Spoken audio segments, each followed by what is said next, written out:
Por favor, o seu nome? O nome completo é José Andrade de Almeida Castro. Eu faço questão de dizer Andrade em homenagem à minha mãe, porque o meu nome não é Almeida de mãe e Castro de pai. Meu nome de pai, da família paterna, é Almeida Castro, nome com o qual eu fui conhecido em toda a minha vida profissional. Me fale onde você nasceu e a data. Eu nasci na cidade de Salvador, na Baixa do Sapateiro, no Largo de São Miguel, numa casa que, por uma brincadeira, colocaram uma placa dizendo que eu tinha nascido lá. E deixaram essa placa lá, e aí eu passei a ser uma figura ilustre que ninguém sabia quem era. No final da Rua da Poeira. Data? 30 de junho de 1922. Quero saber também o nome dos seus pais. Meu pai, Fernando de Almeida Castro, minha mãe, Elzira Andrade de Almeida Castro. Profissão deles? Meu pai era engenheiro, faz tudo e sobretudo, um grande vivedor. E a mãe? A minha mãe pintou muito, foi pintora, foi costureira, ganhou a vida numa fase crítica da nossa família em matéria de dinheiro. Ela se sustentou e ajudou o pai a sustentar com pinturas, com costuras, com bordados, e foi uma mulher muito ativa até os 96 anos e pintou até os 80. Me fale a respeito da sua infância em Salvador. A minha infância é uma infância para muita gente nos dias de hoje condenada, porque dizem que os menores não devem trabalhar. Mas eu, por absoluta necessidade de ter sido filho de uma família com tradição de rico e quebrada, eu fui trabalhar aos 9 anos de idade. Aos 9 anos e meio de idade, eu era aluno de um professor Sebastião Campos, de uma escola pública, para prestar o que se fazia à época, o exame de admissão. E precisava trabalhar, porque não havia dinheiro para comprar a farda, nem a farda CAC do ginásio da Bahia, Colégio Estadual da Bahia hoje. Felizmente eu fui trabalhar e meu tio, que era ligado a jornal, um tio, me levou para trabalhar nas oficinas do jornal à tarde, na Bahia. E eu fui ser ajudante de mecânico de linotipo, que eu não sabia nada, aprendi naquele momento. E você jamais saiu de jornal ou de veículo de comunicação depois disso? Jamais. Posso considerar que em algum tempo exerci paralelamente a advocacia. Mas o fator principal, a base principal era jornal. Era jornal, era rádio, era televisão. Me fale dos seus estudos. Eu estudei primeiro num grupo escolar na cidade de Ilhéus, depois um curso intensivo com um amigo para fazer o exame de admissão no ginásio da Bahia. No ginásio da Bahia ingressei e fiz, naquela época eram 5 anos de ginásio, com alguns colegas muito ilustres em todos os ramos. Por exemplo, com Marighella, Carlos Marighella era meu contemporâneo, como era Antônio Carlos Magalhães, era meu colega de contemporâneo também. Daí eu prestei o vestibular na Faculdade de Direito da Universidade, não era universidade nessa época, era a Faculdade de Direito da Bahia.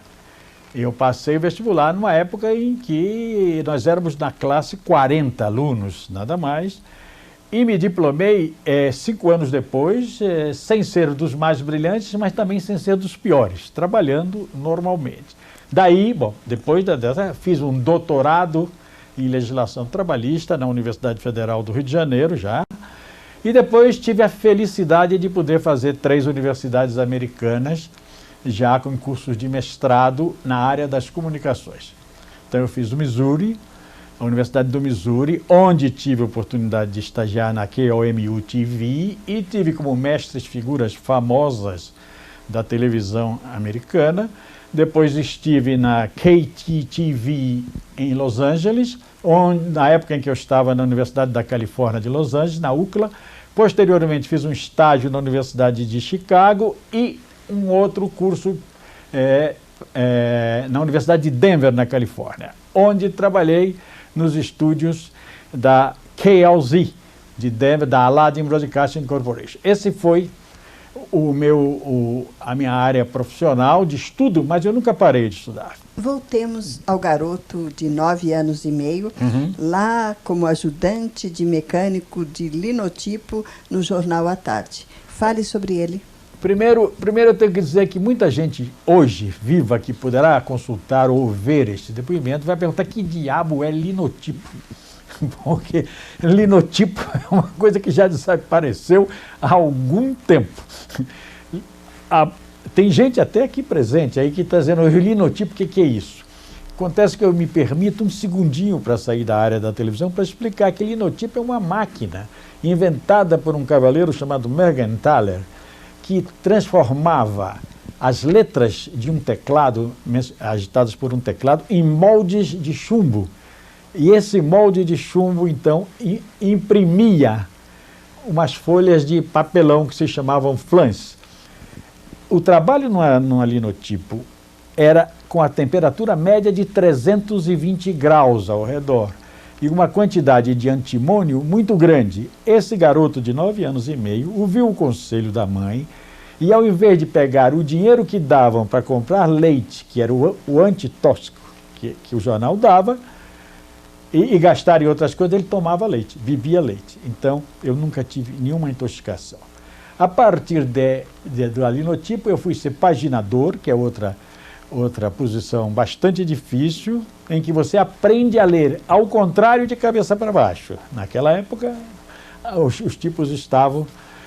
Isso me valeu muito, porque como repórter mais tarde, eu podia ler os papéis que estavam nas mesas das pessoas que eu entrevistava e sabia as anotações, porque eu lia de cabeça para baixo.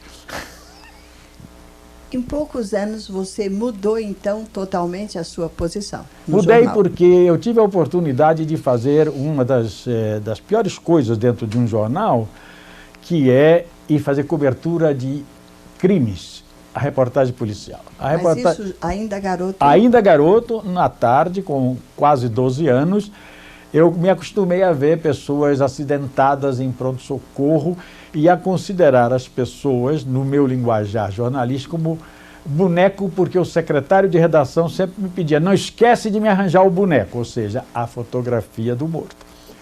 Daí eu passei para o esporte. Passei para o esporte e tive assim, aquela glória de ter se designado.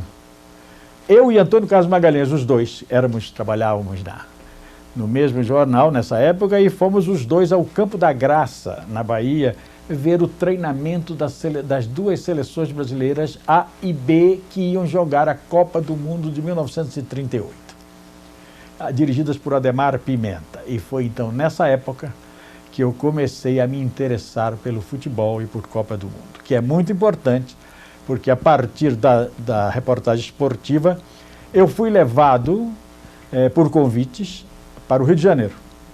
Fui trabalhar no O Jornal e tive a glória, digo mesmo, de ter trabalhado ao lado de grandes mestres, como Carlos Lacerda, como Carlos Castelo Branco, como Brasil Gerson, como Prudente de Moraes Neto, como Samuel Weiner, grandes nomes do jornalismo brasileiro, foram meus mestres no trabalho do dia a dia. Você era, então, repórter? Eu era repórter noticiarista e de aí passei a ser redator, ou seja, me era permitido fazer editoriais, se fosse o caso. E você também se transformou em diretor? Mais tarde eu cheguei não só a dirigir, como a fundar vários jornais da cadeia dos diários associados. E é curioso que nessa época que eu estava fazendo jornal, eu precisava completar o meu orçamento. Então fui trabalhar de uma coisa que hoje não existe mais no rádio, hoje, ano 2000, que é o contra-regra de publicidade. Contra-regra de publicidade é aquele rapaz que fica na cabine com o locutor e dava o texto para o locutor ler. Eles liam o texto que eu dava. E aí eu dei muitos textos para locutores que ficaram famosos, como Eric Cirqueira e tal. Depois você prosseguiu na carreira jornalística. Aí então como redator e foi também para o rádio, definitivamente, já no Rio de Janeiro? Definitivamente não, porque eu lembro bem que eu fiz um teste. Bom, Aconteceu que quando eu estava organizando uma programação de rádio, ajudando a organizar uma programação de rádio na Bahia, eu conheci o Trio de Ouro. Eu conheci Erivelto Martins e conheci César Ladeira. E ambos disseram que eu deveria vir tentar a vida no rádio. Então eu fui à Rádio Nacional, quando cheguei ao Rio, apresentado pelo Erivelto Martins. Eu me lembro que gravei um teste com Edmo do Vale, que era o contra-regra, e fui aprovado como locutor. Então, aprovado como locutor, o César Ladeira, mas dependia de vaga, porque a Nacional tinha uma equipe muito grande, esperava ter uma oportunidade. Então, eles cederam meu teste para a Rádio Mairingue Veiga, para o César Ladeira, e, curiosamente, nesse dia, o César Ladeira estava contratando o Abelardo Barbosa, que fazia do outro lado da Baía da Guanabara, no Rio de Janeiro, fazia um programa chamado A Discoteca do Chacrinha, numa rádio de Niterói. Então eles estavam contratando e o Abelardo Barbosa me disse: olha, você pega o meu lugar na Discoteca do Chacrinha. E eu atravessei a Bahia e durante 4 dias fiz a Discoteca do Chacrinha lá na Rádio Fluminense. Deve ter sido um fracasso total, porque o Chacrinha era realmente inesgotável e diferente. Mas então continuei fazendo jornal e fazendo rádio e procurando todas as oportunidades possíveis. E foi pelo jornal, com a ajuda da rádio, que eu consegui a minha primeira bolsa de estudos nos Estados Unidos, em que me falavam muito: olha, você vai ser o segundo brasileiro aí para os Estados Unidos, o primeiro é um brilhantíssimo homem, que eu nunca tive a honra e o prazer de conhecer pessoalmente, chamado Álvaro Moya, que vocês conhecem muito bem. Então, conquistei essa vaga e depois fui a Belém do Pará, fundar um jornal que se chama Província do Pará, e voltei de Belém do Pará, fui para a Rádio Sociedade da Bahia, e da Rádio Sociedade da Bahia eu fui convidado para lançar uma nova rádio no Recife, que deveria enfrentar a poderosa Rádio Jornal do Comércio, cujo slogan era Pernambuco falando para o mundo. Foi a Rádio Tamandaré. No dia 31 de março, precisamente 31 de março do ano de 1951, eu lancei a Rádio Tamandaré no auditório, no antigo cinema Pulitiama. E daí foi uma sucessão de paulistas da Rádio Tupi de São Paulo que se apresentavam aí na Rádio Tamandaré, que, para grande surpresa e grande alegria minha, com 3 meses assumia o primeiro lugar de audiência e derrotava a Rádio Jornal do Comércio. Sua chegada aos Diários Associados. Mas isso ainda foi antes de eu ir para o Recife. Eu trabalhava na Bahia, tinha saído da tarde e havia sido fundado um novo jornal chamado Estado da Bahia. Era um vespertino. E o Estado da Bahia foi recrutar aquilo que os seus diretores consideravam que eram as pessoas com maior potencial no mercado de jornalistas da Bahia, e foram me chamar. Passava a ter um fantástico salário de 5 vezes mais, 35 por semana, e com todos aqueles direitos mesmo. Então eu fui para o Estado da Bahia. Fui para a reportagem de esporte do Estado da Bahia. E aí, então, quando eu estava nessa ocasião, veio o famoso golpe do Estado Novo. E em 10 de novembro de 1937, o Estado da Bahia, que era de um banqueiro, do Drou Hernani, ficou numa posição difícil. E Chateaubriand comprou do Drou Hernani do Estado da Bahia. E perguntou se os redatores queriam entrar para um negócio chamado Diários Associados, que estava se implantando na Bahia. Então eu sempre digo, os Diários Associados entraram na minha vida, não eu que entrei nos Diários Associados.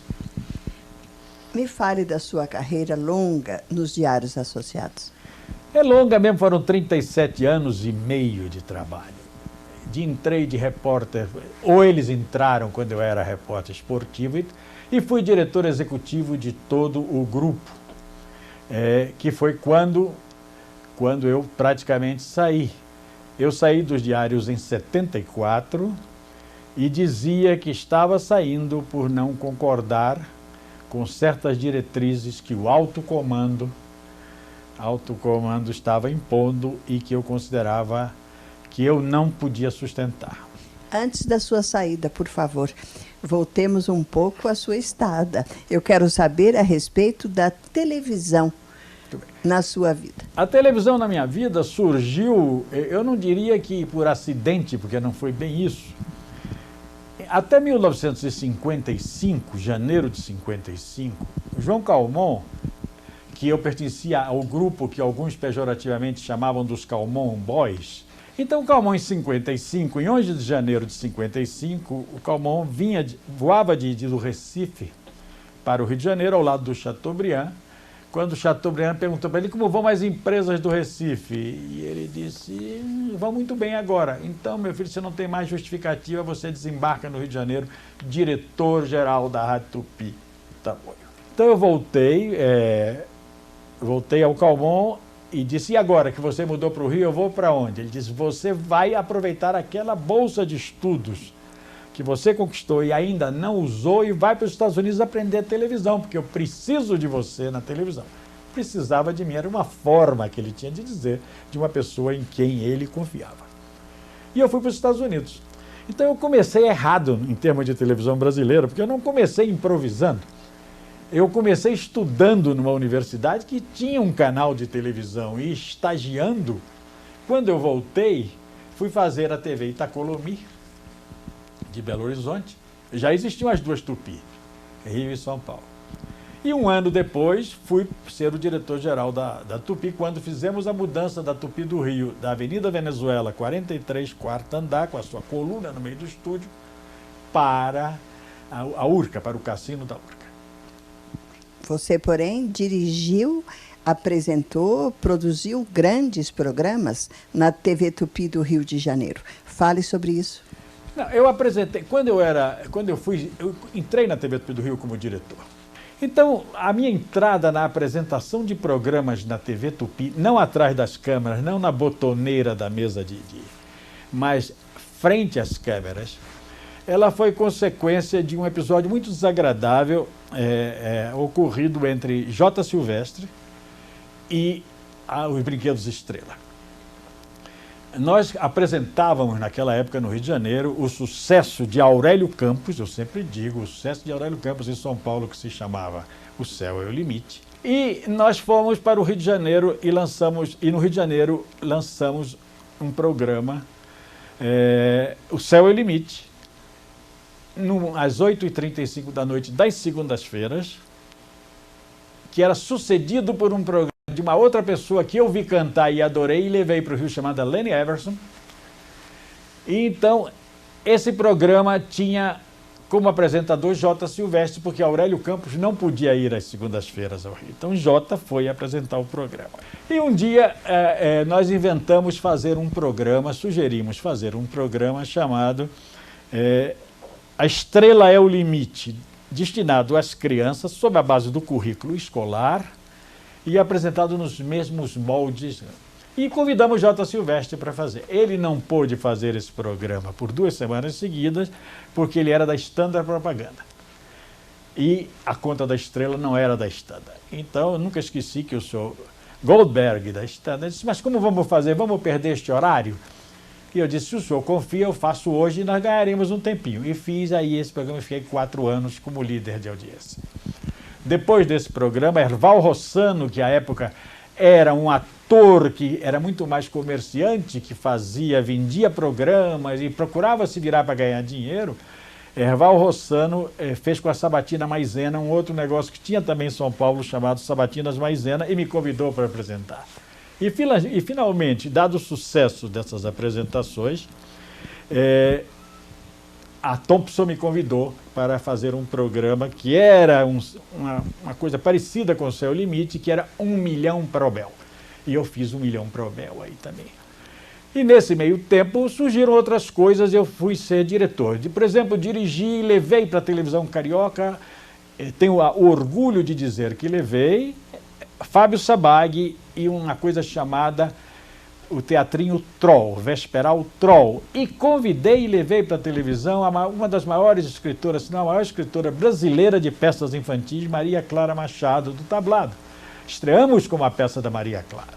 Então, a minha participação na televisão, além disso, foi no futebol. eu inovei em termos, eu tirei das cabines do Maracanã e coloquei nas arquibancadas as câmeras de televisão. Então fiz uma série dessas coisas. Daí então, fiquei aí na televisão Tupi durante muitos anos. Uma coisa importante que você fez, me parece, foi a preparação de profissionais para a televisão. Assim. Quando em é que aconteceu 1956, houve uma reunião em São Paulo. Foi o primeiro e único Congresso Brasileiro dos Diários Associados. Essa reunião foi na 7 de abril e depois foi concluída no Guarujá, no antigo Hotel Atlântico. E nessa ocasião eu propus duas coisas. Eu propus o lançamento, junto com o J. Antônio Dávila, o lançamento de uma etiqueta de long play naquela época, com as músicas das novelas. Quer dizer, nós não fizemos, outros fizeram. Muito bem. E também, nessa ocasião, eu participei de um grupo de trabalho que, ao invés de decretar que havia uma crise muito grande na expansão, deveria os diários associados implantar estações de televisão no país. E eu fui designado depois para ser o implantador dessas estações. E eu estabeleci como critério básico para começar qualquer coisa, preparar profissionais. Eu digo, nós não podemos continuar aproveitando essa coisa. Então, fizemos um curso de preparação de profissionais e eu levei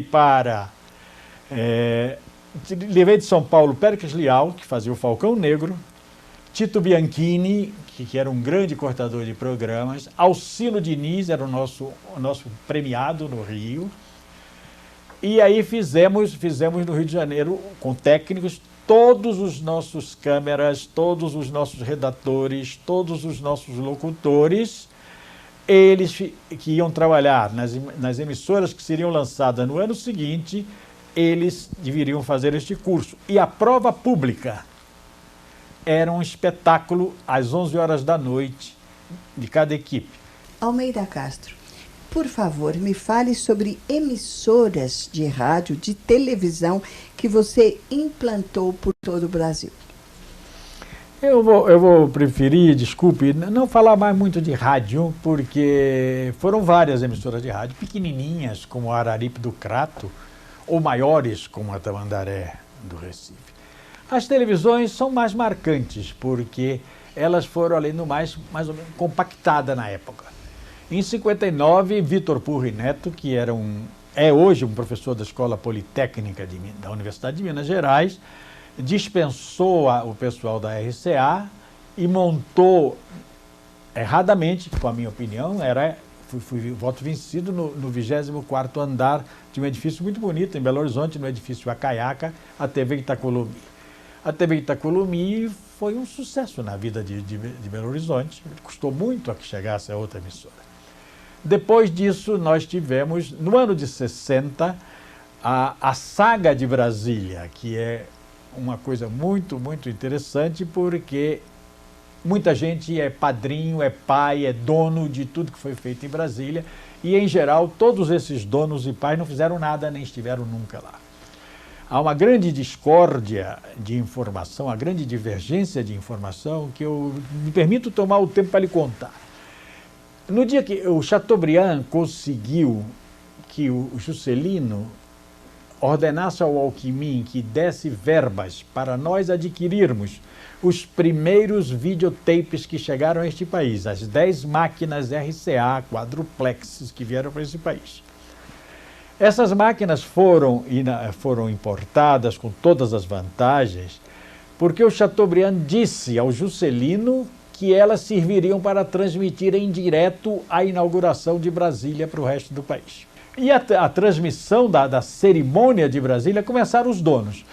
O Calmon mandava o Nereu e nós, da Tupi do Rio, fazemos uma linha de micro-ondas de São Paulo a Belo Horizonte, já existia Belo Horizonte a Brasília, caçando onça para transmitir o sinal micro-ondas. O Edmundo Monteiro, em São Paulo, dizia, junto com o Jorge Edo, que não era nada disso, bastava botar um avião rodando em cima de São Paulo e um avião da VASP ia trazer a imagem para São Paulo. E no dia 21 de abril de 1960, nós transmitimos com unidade móvel, com tudo, só que não transmitimos para ninguém. porque por um erro que nunca eu vi mencionado, a antena de transmissão estava apontada para cima e do avião você podia ver muito bem. Mas de baixo ninguém viu nada. A cerimônia na esplanada dos ministérios, ninguém viu nada. Então, é a famosa inauguração de uma televisão que ninguém viu, só viu quem estava lá dentro. Fato esse que eu nunca vi. Aliás, eu acho que vi alguém contar isso alguma vez. Então, essa foi, digamos, depois consertamos, evidentemente, mas não houve nenhuma transmissão para São Paulo, nem nenhuma transmissão para o Rio. Houve, sim, um videotape que veio para o videotape. Então, o Chateaubriand não mentiu, porque disse ao Juscelino que a inauguração de Brasília estaria no videotape. E aí nós fizemos, em primeiro lugar, a TV Piratini de Porto Alegre, o Canal 5, instalado no Morro de Santa Teresa, local que eu escolhi, junto com o Nelson Dimas de Oliveira, que hoje é o centro da televisão de Porto Alegre, porque para lá depois foi a Gaúcha, foi a Difusora. E de Porto Alegre veio da Rádio Farroupilha uma equipe que foi a primeira equipe a frequentar o curso de formação de profissionais que eu instalei no Rio de Janeiro.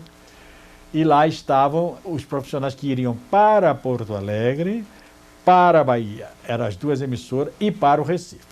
Com esses professores que eu já mencionei, eu explicava a eles a história da televisão, a importância social da televisão, o respeito que o diretor de televisão tem que ter pelo público. Aí nós fizemos.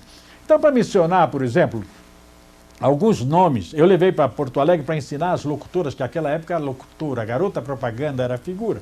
Foi Heloísa Helena, a grande atriz do teatro e do cinema brasileiro no Rio de Janeiro. Fui para lá. Do Ceará, nós trouxemos Renato Aragão, posteriormente para o Rio de Janeiro. Do Recife, nós trouxemos Hilton Marques, Arlete Salles, Lúcio Mauro, Zé Tobias, Sivuca, uma constelação de estrelas nacionais. De Natal, que nós ajudamos a fazer uma rádio Poti, vieram Aguinaldo Raiol, Zilma Raiol, a irmã dele, Ademilde Fonseca, a rainha do chorinho. E assim fomos implantando emissoras. Implantamos depois a TV Marajoara, Canal 2 de Belém do Pará, dentro dos mesmos princípios, dentro de um rigor muito grande de comportamento e de profissionalização. Quero que você fale agora sobre a CIRTA, Serviços de Imprensa, Rádio e Televisão Associados. Os diários associados, como todos ainda, muita gente pensa que eles já acabaram, mas não acabaram, continuam aí até fortíssimos. Não em São Paulo, mas continuam fortíssimos no país. Eles tinham emissoras de rádio, de televisão, mas o seu núcleo original, básico, era jornal. Jornal e a revista O Cruzeiro. Os dois grandes pilares dos diários associados foram a revista O Cruzeiro e o Jornal do Rio de Janeiro. Posteriormente vieram o Diário de São Paulo e outras imprensas. Então, para a venda da publicidade desses veículos, havia empresas, uma se chamava Sila, outra se chamava Emace, e a televisão não tinha ainda ninguém. Tinha apenas o Rogério Severino, que era o representante da Tupi do Rio. E Salviano Nogueira Neto, um dos grandes homens da publicidade brasileira, um dia sugeriu ao Calmon, e o Calmon juntou-se ao Edmundo, e os dois fizeram uma firma chamada CIRTA, Serviços de Imprensa, Rádio e Televisão Associados. A CIRTA tinha que proporcionar todos os recursos às empresas, vender a publicidade e dar todo o apoio logístico. Então, as compras eram feitas pela CIRTA, tudo era a CIRTA quem devia prover as emissoras. Quero que você fale sobre o tempo em que você ficou diretor executivo dos Diários Associados em todo o Brasil. Isso, os Diários Associados, o grupo que trabalhava com Calmon incluía o atual presidente do condomínio acionário, o Paulo Cabral de Araújo, e 2 ou 3 outros profissionais, entre os quais eu estava. A brigada de choque para o Calmon era o Nereu, que cuidava no Rio de Janeiro da parte financeira, e eu e o Paulo, nós dois. Houve um determinado momento em que o Paulo saiu dos Diários Associados. Foi convidado para ser secretário do Ministério da Justiça. Então, nesse momento, foi criada uma função de diretor executivo. Apenas há um detalhe muito importante que a história vai registrar, é que nunca, em nenhum momento, o Calmon, que era o presidente do condomínio, o diretor-geral, teve poderes sobre São Paulo. São Paulo era um feudo do senhor Edmundo Monteiro, que manobrava as empresas, e sendo São Paulo, como é até hoje, um estado poderoso econômico e financeiramente, evidentemente que não se podia mudar as coisas. Nem o Chateaubriand manifestava esse desejo. O Chateaubriand jogava com os dois, mantendo os dois mais ou menos. Fortes. E eu era o diretor executivo, ou seja, eu deveria executar a política do condomínio. Almeida Castro, por favor, esclareça como é que eram as emissoras associadas, em número. Quantas emissoras de rádio, de televisão, de jornal? Olha, há muita memória, mas eu posso lhe dizer que... Me parece que eram 84 no total eram 84 e mais outras empresas adicionais, como o Sercom, que era uma empresa que cuidava das concessões, uma série de outras empresas adicionais. Mas dividir assim as emissoras de rádio, de televisão e os jornais, no momento eu não teria condição. Mas abrangiam completamente mas a área havia da comunicação. Uma ordem expressa do Chateaubriand. Quero emissoras de norte a sul do Brasil. Por isso nós fizemos a Rádio Baré de Manaus, por isso nós fizemos o Rio Branco, no Acre, jornal Rio Branco. Por isso nós fizemos em Rondônia um jornal. Por isso nós fizemos em Mato Grosso do Sul um jornal. Ou seja, em Aracaju, que foi um dos últimos até, eu fiz o Diário de Aracaju. O Chateaubriand acreditava que o poder mágico da comunicação ia fazer sobreviver todas as suas empresas. E essa seria a glória deste país. Esse era o seu sonho. O Chateaubriand é muito mais do que isso. O Chateaubriand era um homem fora de parâmetros, um homem genial. Essa coisa aí é uma coisa que marcante na minha vida, você percebe que eu falo isso. Eu saí do Diário Associado em 1974. Voltemos então a isto. Sua saída. A minha saída, um determinado dia, por uma discordância minha com o senhor João Calmon, com meu amigo João Calmon, eu fui removido da direção-geral da Rede Tupi de Televisão. Nós tínhamos tido a ideia de fazer uma Rede Tupi de Televisão, que deveria começar com um jornal, que era o Repórter Esso. Havia um conflito insuperável. A TV Tupi de São Paulo apresentava o Repórter Esso 15 minutos para as 8 e a Tupi do Rio apresentava às 8 horas da noite. O resto do Brasil apresentava às 8 da noite. A Tupi de São Paulo apresentava 15 para as 8. O Cassiano não cedia de jeito nenhum mudar para as 8 horas. E o resto do Brasil não cedia. Então não houve Repórter Esso nacional e não houve Jornal Nacional. E a glória do Jornal Nacional foi para a Rede Globo, que ela fez depois que nós tínhamos feito todo o projeto e tinha armado toda a situação. Posteriormente, Antônio Lucena, na direção da Tupi, mudou o Repórter Esso das 8 para 15 para as 8 para atender a pressão de São Paulo. Então, diante disso, a Tupi começou a perder a audiência, quebrou o seu esquema. Esse tipo de coisa criou uma série de conflitos que o funcionário, a pessoa que lidava com a gente, sobretudo comigo, cujo gabinete jamais teve porta, sempre foi aberto. Eu sempre tive o melhor relacionamento com todos os profissionais que trabalhavam comigo. A coisa de que eu me orgulho na vida é o respeito e a amizade que eu sempre tive dos profissionais que trabalharam comigo. E então, em muitos anos de direção, é difícil você poder dizer isso. E então, um dia o Calmon me disse: você volta à direção da Rede Tupi de Televisão, porque nós precisamos que você volte, a experiência que nós fizemos não deu certo. Eu disse: não volto, desculpe, mas eu não volto. Eu não volto porque eu não estou confiante de que posso fazer alguma coisa. E ele me disse: mas só os bobos, só os burros não refazem as suas opiniões e as suas posições. E eu respondi num almoço num restaurante em Botafogo, no Rio de Janeiro. Eu disse: doutor Calmon, muito solenemente, para eu que não o tratava assim. Então, como? Só os burros revêem suas opiniões sem que tenha havido nenhuma mudança nas condições gerais. E como não houve nenhuma mudança, eu não volto atrás. Então ele me disse, pois amanhã eu entrego a direção da Rede Tupi de televisão ao Edmundo e você é o responsável. Eu disse que seja, eu não posso fazer nada. Então o Edmundo tomou conta da Rede Tupi e botou o senhor Orlando Negrão, que era uma figura importante em São Paulo e que achava que eu era talvez sabido demais para continuar ali. Então, Orlando Negrão um dia me disse, você quer se demitir? Eu falei, hoje.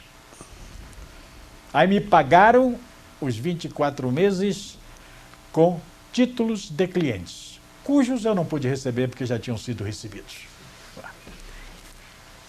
Almeida Castro, por favor, me fale sobre a fase em que você representou o Brasil em outros países.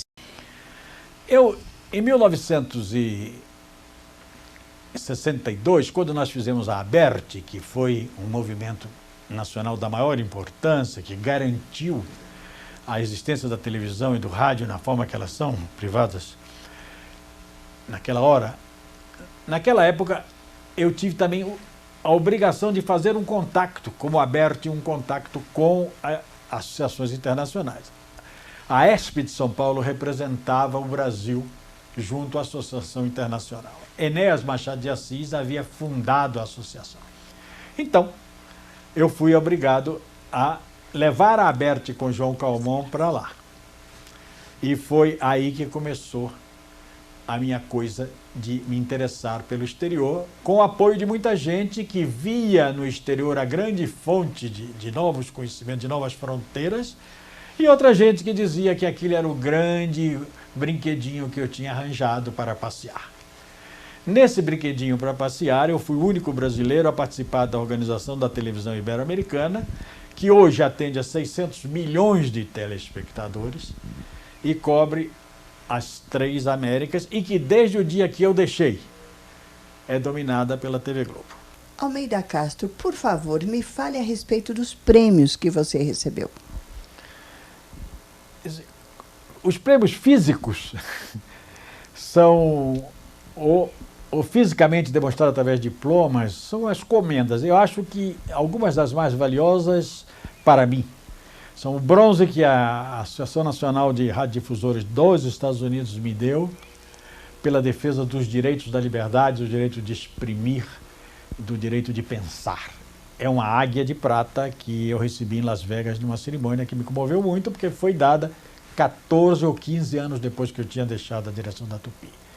O título único que eu recebi em Quito, de mérito cidadão honorário da radiodifusão das 3 Américas, me dado no Congresso de Quito, foi também uma beleza. A medalha do mérito da radiodifusão brasileira, sem dúvida.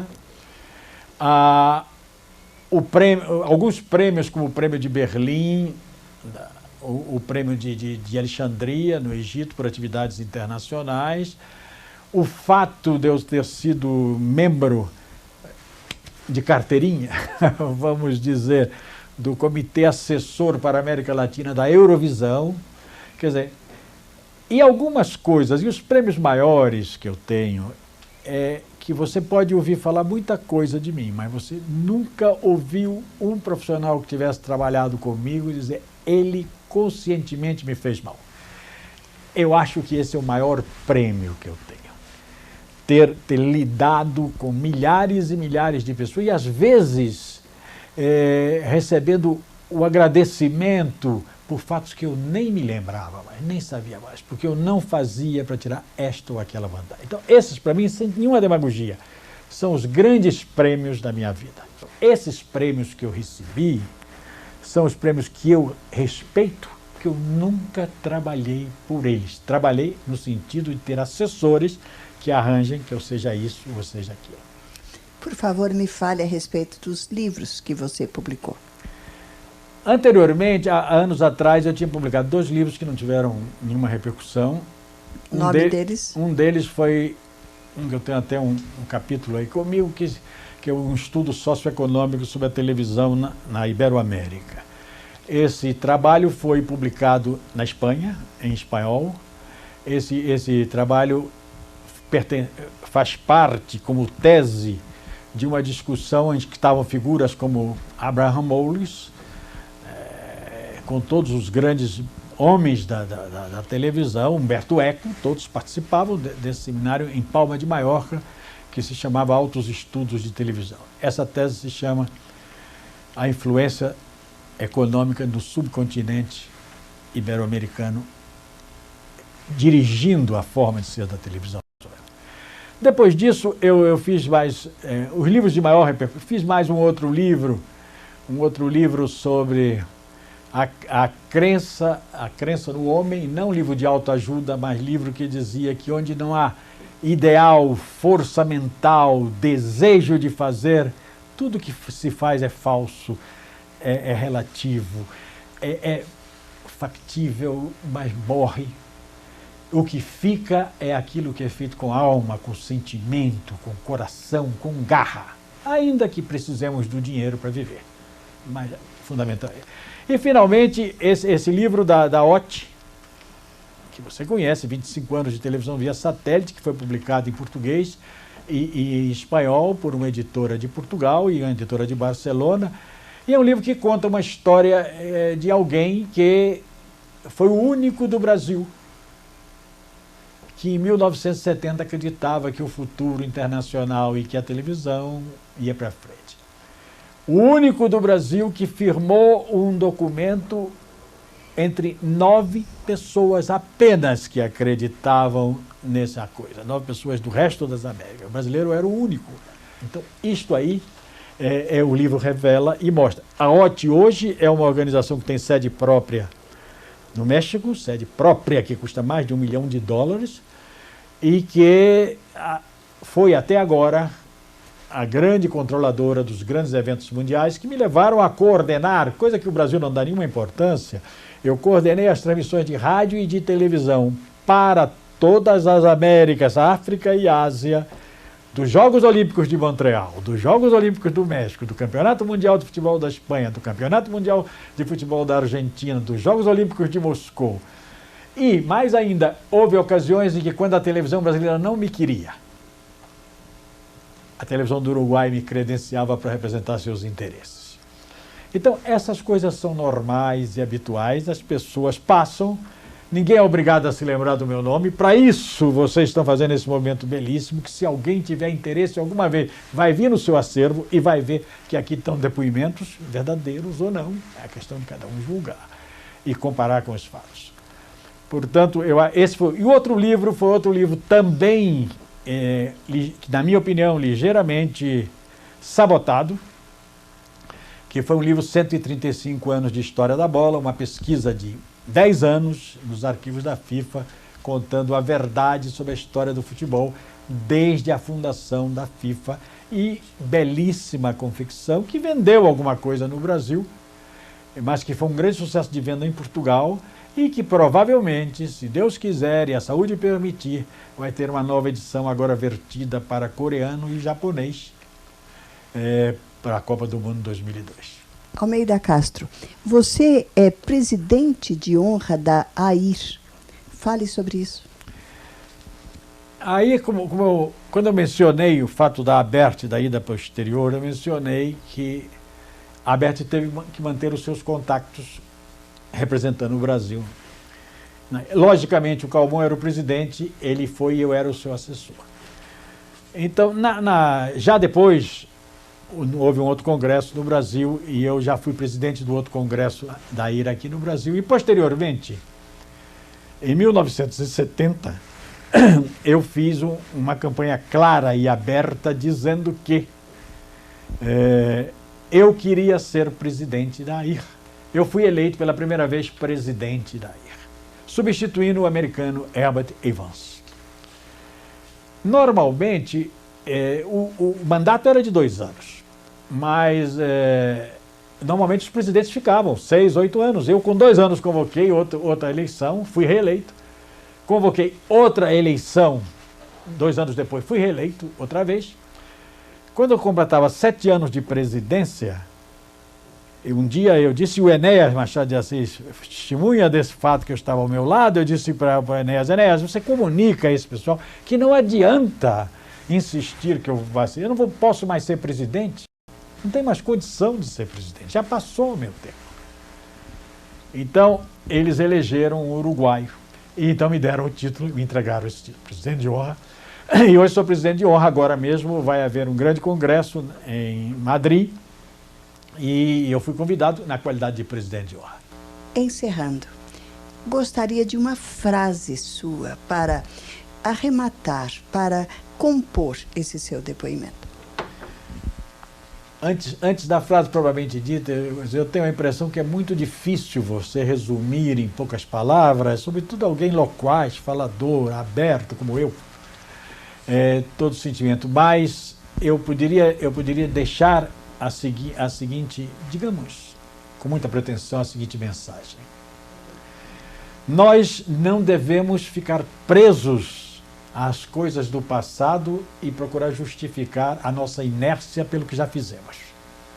No entanto, é um crime desprezar aquilo que outros fizeram ou nós mesmos fizemos em nome de uma coisa que a velhice está ultrapassada.